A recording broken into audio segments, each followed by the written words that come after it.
Hello and welcome to the Methodist Podcast, published on the 16th of July 2020. This week we discuss a survey that indicates young people may be getting fatigued of online church.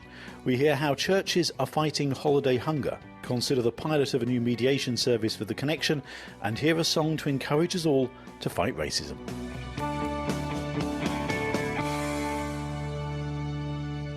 It would be easy to assume that the move of services and activities online would make it easier for young people to be part of their church communities. But a new ecumenical survey of more than 600 churches by the All Churches Trust casts some doubt on that, with nearly a quarter of churches reporting a decrease in engagement with children and young people. Emma Smith is from the All Churches Trust and joins me on the line. Hello, Emma. Hello there, Mike. Now, Emma, what has the research told us about how young people are engaging with their churches during lockdown? Yeah, it's interesting to take a look at this now, obviously, as we're going through lockdown, and then to kind of look back to see the state that church youth work was in prior to that. The recent research that we carried out in terms of what's been happening during lockdown showed that there'd been a 25% decrease in engagement with that age group, or around a quarter, which is, again, concerning. But on the plus side, actually the move from many churches to be a little bit more creative in their delivery and move to online during lockdown has taught some valuable lessons and actually allowed them to make more connections than ever before with that age group. Many churches have actually found that it's much easier to reach the older young people than the younger young people during lockdown. So, in terms of what those churches have learned and that being shared, I think that there's actually more hope as a result of the work that's been happening in lockdown for other churches. I actually spoke to a youth pastor the other day who said that it was actually quite a relief to see this research coming through, because what they had heard about across the media really were some of the great stories, of course, that are coming out about the increases in online worship, which of course is to be welcomed, and the fact that, young people had been engaging more and more, but it hadn't necessarily been the experience in their church. And what we find is that some of the more urban churches, perhaps some of the bigger churches, have found this easier and they've been able to engage and connect with young people more. But the small churches in rural area, 30% of those that we spoke to hadn't been able to offer any activities at all for young people during lockdown. So while there are some really uplifting stories coming through about some of the success stories, understandably there are churches that are struggling. And what we've heard is that even those churches that originally saw quite a large uptake in the early days of lockdown have started to see a tail off in recent weeks. And I think that's inevitable. There's a little bit of online fatigue going on, particularly amongst the older young people, the 11 to 18-year-olds who are doing a lot of their schoolwork online. And of course, lockdown starts to ease. They're getting out and about more. There's sports is being reintroduced. So there are more distractions again. So it is difficult for them in that regard for churches to think about the way forward. But from our research, there are so many examples, case studies that we have and churches that we've spoken to about, from a range of settings, urban, rural, small, large, that share their learnings in their youth work and actually talk about the barriers they came across and how they overcame them. And what have the churches been doing actively to support young people during the lockdown? What's been working?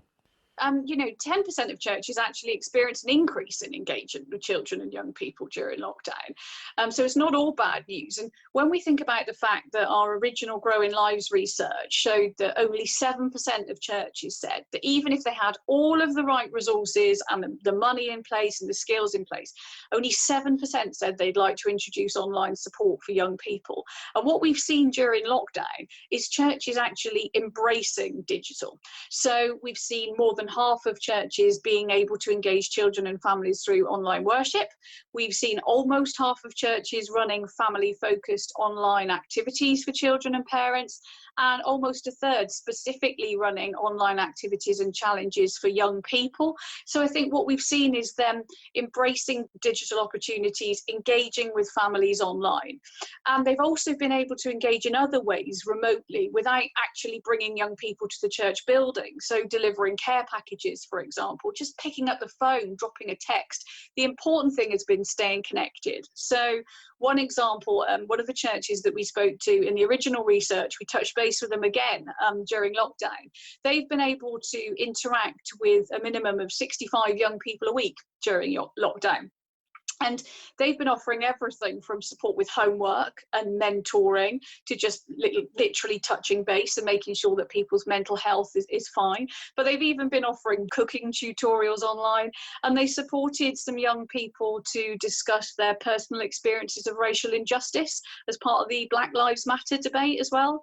And certainly quite a few of the churches that we've spoken to have found that engaging through online platforms where young people feel they can put themselves on mute if they want to, or perhaps turn their video off, has actually made them more confident in engaging and perhaps joining a youth group and just feeling part of that. And I think that we've seen in our research, our lockdown research as well, children asking questions of their church about what normal church will look like in future, asking some really big questions around, if God is good, why is he allowed a pandemic to happen, for example? And, these big questions are being asked, and there's an opportunity, I think, for the church to actually talk to young people, hear their views, give them a voice. And if they are planning youth work or thinking about youth work, the most important thing that we've found from talking to churches is the ones that are delivering successful youth work are the ones that actually asked young people what they wanted and what they needed, and families in their communities. And I think there's an opportunity here for lockdown, even for those churches who haven't been able to engage or do anything during lockdown. Take a pause, think about what's working, think about what's not, actually speak to young people, and then empower young people to co-create and co-deliver what church looks like in future that's relevant to them. And if churches would like to take a look at the two original items of research, where would they find those? So they can go to www.allchurches.co.uk/growing lives. That's the page for the grants programme, of course, but on that page they'll find all of the links to both the original research and the new research from churches engaging in lockdown. Thelma Comey is the youth president of the Methodist Church, and she joins me now. Hello, Thelma. Hello, Michael. This survey gives some quite surprising insights maybe into how young people are engaging with their churches during lockdown. Yes, I think the outcomes of this research has highlighted some issues that have been present for ages. As a children, youth and family team, we've constantly been striving to highlight the importance of just community and authentic, real dialogue.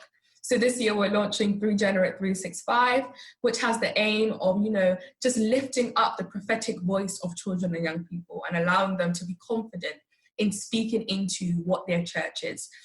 We recognize that young people are disciples now, not the church of the future, but just as much of the church now as they would ever be. So we really just want to encourage the local churches to be in dialogue with their young people. It's not good enough to say we're going to consult the young people when we make the decision, but where is the young voice in that decision making, which I think is just so relevant. Because if young people don't feel like they are part of this body, they don't feel part of this community, they have no real desire to continue to engage with that community when life gets, a tad bit tougher with the global pandemic. So I think it's important that we make them feel a part of that.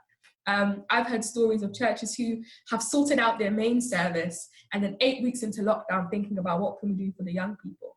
That sends a very subtle message of how important or maybe unimportant they think their younger disciples really are to their body. So we should be a church that recognizes, Paul talks so much about the body of Christ in 1 Corinthians. We are all different, we all have different roles, but every role is necessary. And young people contribute to that. God speaks through young people. God gives them gifts that they can use in the church just as much as anybody else. And it actually breaks my heart that young people haven't felt as prioritized or important during this season. Through Generate 365 also aims to feed in the voice of our local young people into the connectional level of the church. As youth president, this opportunity to go to Methodist conference and to speak and represent the voices of young people is so important for the way the church is run. Another thing that I think is just so important to make sure that young people feel part of the church is having a true welcome. So it's not good enough saying, welcome to our service, and then you instruct me to sing the hymns you want and to listen in the way you want and to behave in the way you want. But if you really want to welcome young people, you need to welcome the whole person. Young people may have different styles of music, different ways of picking up the Bible and understanding it, different ways of engaging with spirituality. And we are called to welcome all of that. I think young people often leave churches because they're not actually welcome for who they are.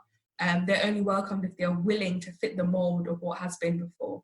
This creativity that young people bring, this inspiration, this freshness, it's all from God. And we should be a church that is willing to move with these new inspirations from our young people. Young people are disciples. They are disciples of Jesus Christ, and they should feel that way when they come to church. The school holidays are a difficult time for some families, leaving parents struggling to put meals on the table.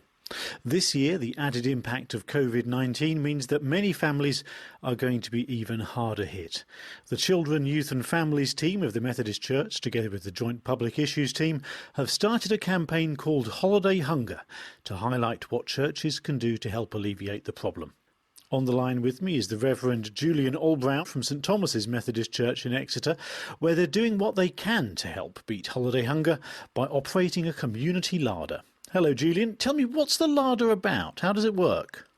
We were aware with some of our families that when this crisis unfolded, that they were either on zero contracts, self-employed, window cleaners, taxi drivers, and roles like that, and their income just stopped instantly.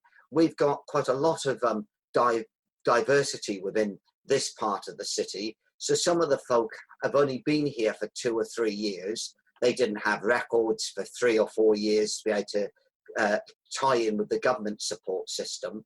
They've never been in the position where they've had to seek help before, so they weren't into any system, so therefore they couldn't easily get involved with the traditional food banks because they weren't tied up for family credit, etc., etc. So it was to meet those needs initially.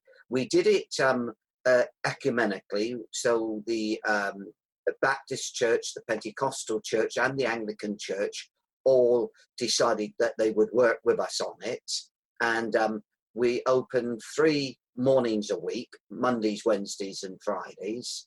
And we've been at the moment, roughly speaking, 57 families or folk that we are providing food with weekly for 130 odd mouths.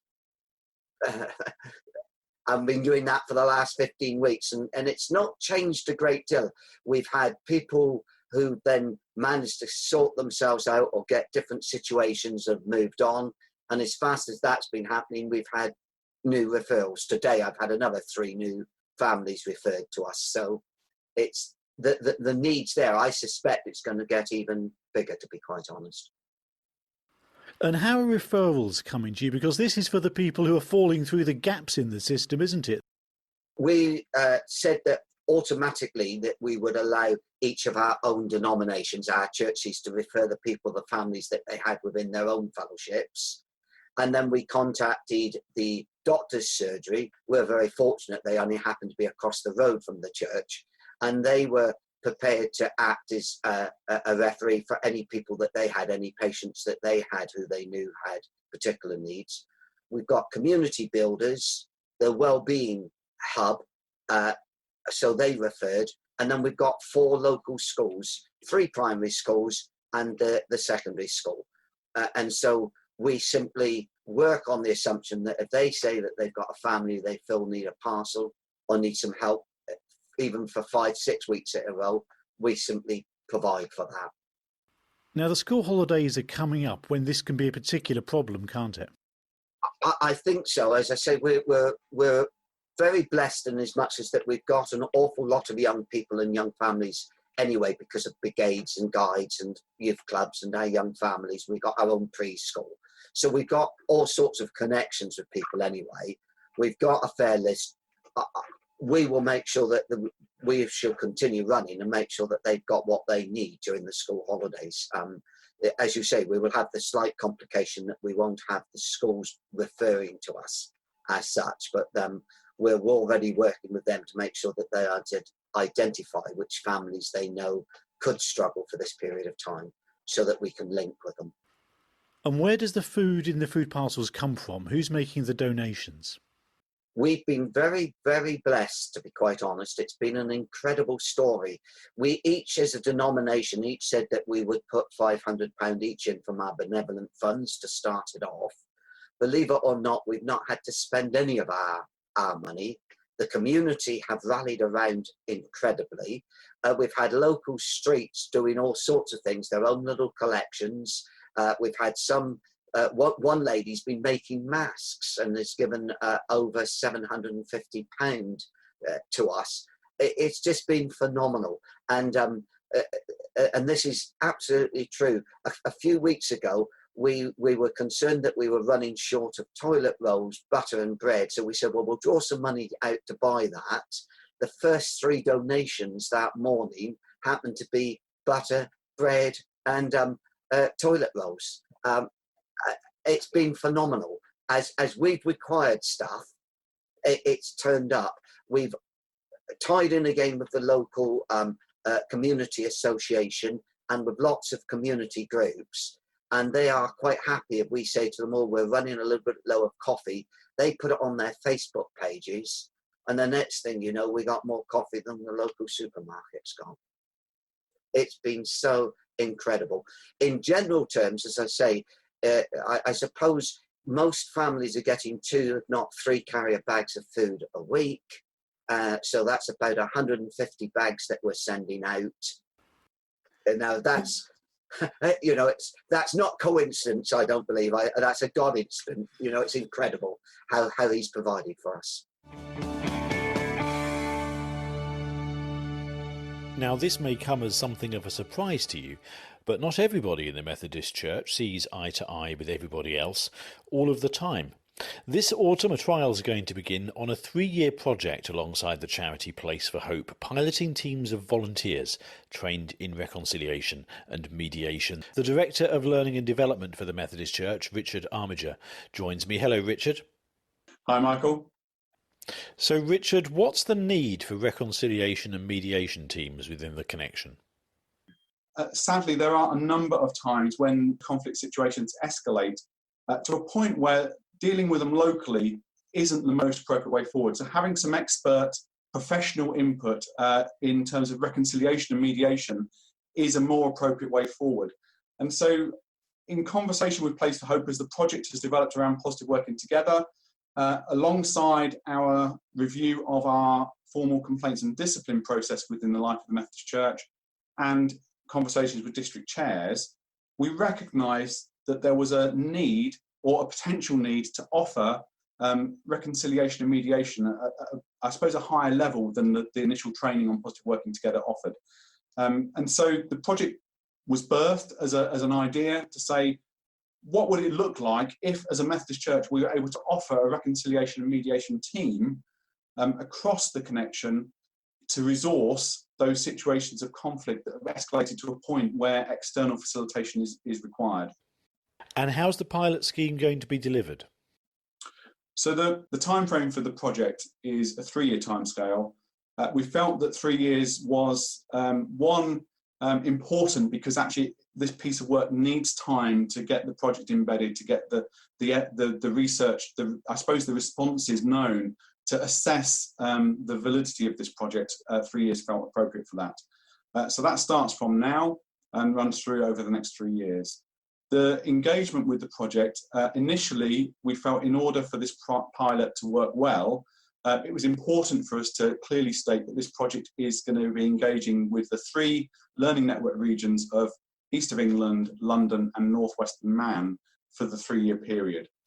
The hope will be to establish the volunteer team of trained reconcilers and mediators within those 3 regions, although that may draw people from outside those regions to be part of that team, volunteer team. So the initial services will be offered within the 10 districts in those 3 regions. Part of the project, though, was recognising that whilst we needed to limit the scale, the scope for the project in order for it to be tested fully, to be tried fully and checked out, we didn't want to completely limit engagement from other parts of the connection. So one of the tasks of the project manager, once they're appointed, will be to establish the project and to identify a way where there might be significant need outside of those initial 3 regions for districts to engage with the project team and find a way for us to help resource and support those situations outside of the 3 pilot regions. And I suppose, being Christians, it's easy for us to assume that somehow we do arguments better. Yeah, I think for me, and this is one of my areas of interest in this area of work, and has been for a long time really, is a recognition that we sometimes fall into the, I was going to say trap, and I'm not sure that's the right word, but of thinking, well, because we're church, then this doesn't happen around here. And there's almost a tendency for us to try to be nice with each other all the time. And what that misses, I think, is that human part of who we are, that actually, as soon as you've got 2 people, whether it's deciding where they're going to go shopping or what they're going to eat tonight, or, what are they going to do at the weekend, actually you've got difference. And when you've got difference and individuals and values, then you've got conflict. So actually conflict is an everyday occurrence. And I think that's a key reason why this work's so important. And I think there is a role that the church can play in modelling community and a better way of doing and being community to the wider world that so often we miss, I think. There is a tendency in church to almost to ignore conflict, to pretend, almost to pretend it's not there. And actually that, over time, might simply magnify the conflict situation to a point where external input is needed. I'm becoming more aware of this sense of transitions, and actually we constantly are faced with different kinds of transition that we have to work through individually or collectively. And again, as soon as there's a transition, there's going to be difference of understanding of how you navigate through that transition, what that looks like. And I think there's a role not just for the professional reconciliation mediation, but actually for facilitating really good conversations as part of that.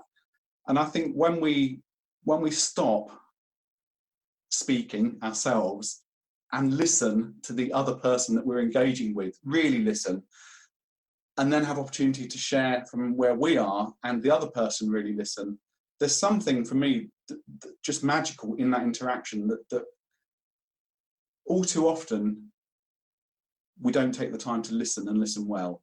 And I think for me, part of this project is about encouraging and enabling really good listening. Almost an offshoot of the reconciliation mediation team mediation process, but that really good listening for me is at the heart of relationships, because often when relationships fall down for whatever reason, and sadly we have to acknowledge they do, often communication is the first thing that goes.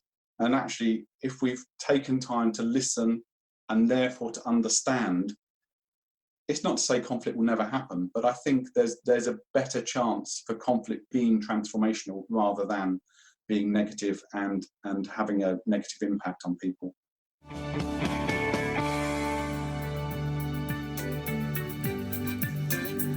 Together we make this world a better place. Together we make this world a better place. Yes we can, yes we can, yes we can, yes we can. Together we make. The Reverend Cliff Sangena is stationed in Norfolk and has been using his connections at home and from all around the world to find voices for a song he's written and been sharing online, featuring people from the UK, Oman, Uganda and Zimbabwe. The song is entitled Yes We Can, Together We Can Stop Racism. There has been a global cry, if I may put it that way. I'm sure you know what happened recently in the United States of America, which I think drove many people into the streets crying, for that kind of behavior to stop. Well, me being a minister down here, even where I am, I've been listening to families, yes, who have been going through similar kind of behavior, in school. Some of them, they would bring issues to do with their children of color. So when they are in school, they are not all that, welcomed because of that. But then because this became a global cry, yes, as a minister from that background, again, I thought there is need here to coordinate people so that we become one voice. When I was putting this song together, the central message was together we can, right? Together we can make this world a better place, or together we can stop this. A lot of people, including people from the main color, which is community, the British community, it was interesting that there were people who said, yes, we don't tolerate this kind of behavior. So we want our voice to be heard as well. So yes, we can. This world, a better place. Yes, we can. Yes, we can. Yes, we can. Yes, we can. Together we make this world a better place. Yes, we can. Yes, we can. Yes, we can. Yes, we can. This Sunday is Rural Sunday, and our prayer is shared with us by Elizabeth Clark, the National Rural Officer for the Methodist and United Reformed Churches at the Arthur Rank Centre. Creator God, there is so much that is strange in our lives at present. Help us to pay attention to your creation so that we may see you in the common and everyday. Shepherd Jesus, as we walk through this rapidly changing world, help us to know you walk with us. If our path runs through the valley of the shadow, may we see your light and know your comfort as you lead us. Comforting Spirit, as we go about our ordinary lives, surprise us with glimpses of holy ground. Blessed Trinity, Creator, Shepherd, Spirit, surround us with your love now and always. Amen.